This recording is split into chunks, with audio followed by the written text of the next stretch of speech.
എല്ലാ ദിവസവും അമ്മയ്ക്ക് സംസാരിക്കാൻ പറ്റുമോ? നമ്മളിപ്പോഴും അവനുള്ള ആഹാരമൊക്കെ വെച്ച് കൊടുക്കും. എന്നും രാവിലെ ഞാൻ അവനെന്നും കാപ്പി സ്കൂളിൽ കോളേജിൽ പോകുന്ന സമയത്തുള്ള ആഹാരം ഫുഡ് രാവിലെ ചായയും കാപ്പിയും എല്ലാം ഉണ്ടാക്കി കൊടുക്കും. അവൻ കഴിച്ചെന്നുള്ള ഒരു തെളിവ് കഴിഞ്ഞതിന് ശേഷം മാത്രമേ ഞാൻ കഴിക്കാറുള്ളൂ.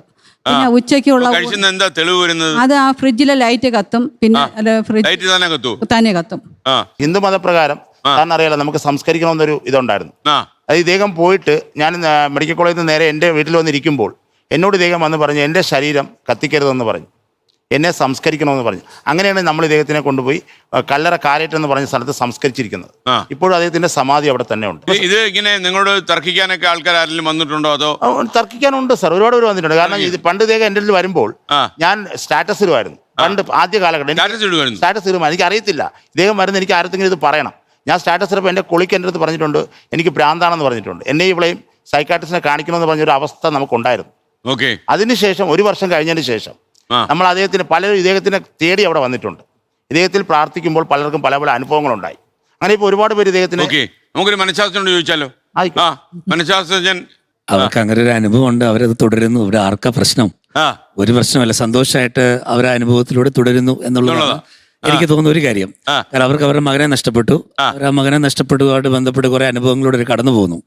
ഇനി സൈക്കോളജിക്കൽ ഫാക്ടർ എന്നോട് ചോദിച്ചു കഴിഞ്ഞാൽ, ഇപ്പൊ നമ്മളൊരു മരണാനന്തരം നമുക്ക് മകൻ കൂടെയുണ്ട്, മകൾ കൂടെയുണ്ട്, ഇപ്പോൾ ജീവിക്കുന്നുണ്ടെന്നുള്ള ഒരു ഫീലിംഗ് വരുന്നൊരു എക്സ്റ്റെൻഡഡ് ബോണ്ട് എന്ന് പറയുന്ന ഒരു സൈക്കോളജിക്കൽ ഒരു പ്രതിഭാസമായിട്ട് വരും. എക്സ്റ്റെൻഡഡ് ബോണ്ട് എന്ന് പറയും. അത് കുറച്ച് ദിവസങ്ങൾ അത് അങ്ങനെ നോർമലായിട്ട് ആ ഫീല് നിൽക്കുന്നതുകൊണ്ടാണ് നമുക്ക് ആ പേര് പറയുക.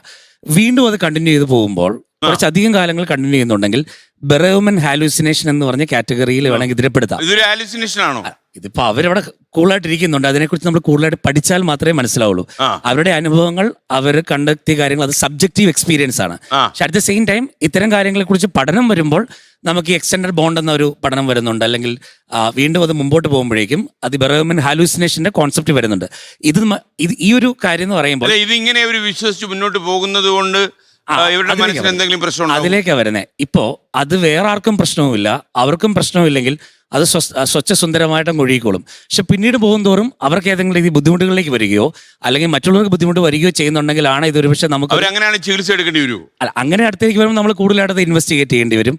അതിനകത്ത് എന്തെങ്കിലും കൂടുതലായിട്ട് പ്രശ്നം. നിലവിൽ അവര് പോകുന്നത് ആർക്കും ഉപദ്രവം ഇല്ലാത്തൊരു തലങ്ങളിലാണെങ്കിൽ അതൊരു സബ്ജക്റ്റീവ് എക്സ്പീരിയൻസ് പറഞ്ഞാൽ അവരുടെ ഒരു എക്സ്പീരിയൻസ് ആയിട്ട് വരും. പക്ഷെ അതിനെ നമുക്ക് സൈക്കോളജിയിൽ ടേംസ് ഉണ്ട്. ആ ടേംസ് ആണ് ഞാൻ എക്സ്പ്ലെയിൻ ചെയ്തത്.